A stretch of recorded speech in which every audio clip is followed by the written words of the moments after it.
Today's recipe is a great tasting, really quick version of a paella. It's not exactly a paella, but it's got some great flavors and a lot of them are very similar. To start off with, you want to get your flavor going with 5 cloves of minced garlic.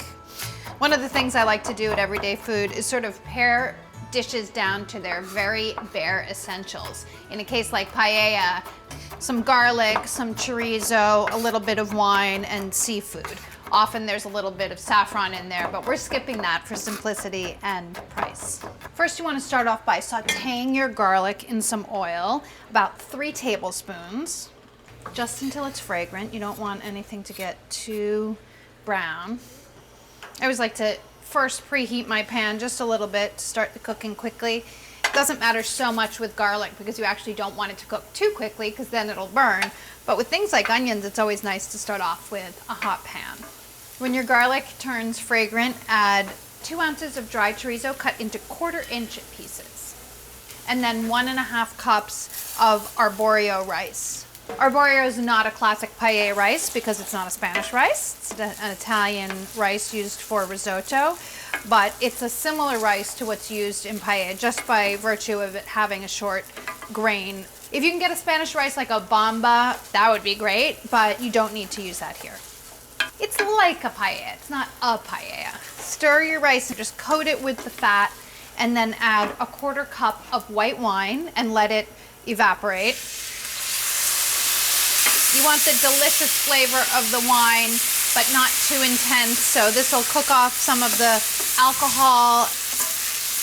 Once your liquid has evaporated, add 1½ cups of chicken broth. And then a can of diced tomatoes that have been strained of their liquid. You don't want the liquid, just the tomatoes.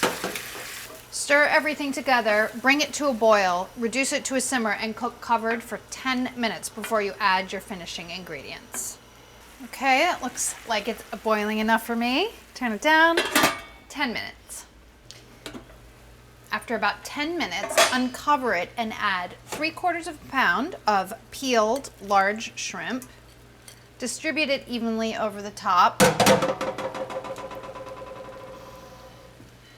And a cup of defrosted frozen peas, or you can use fresh peas, but I would cook them a little bit before I added them.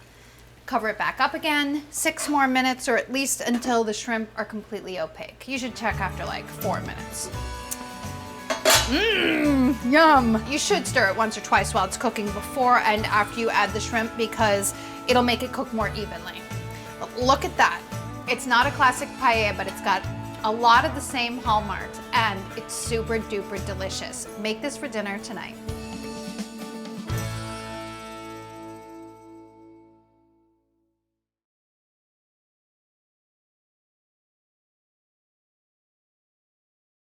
Hi guys, thanks for watching this video. Be sure to click here if you want to subscribe and click over here if you want to continue watching more great videos like this.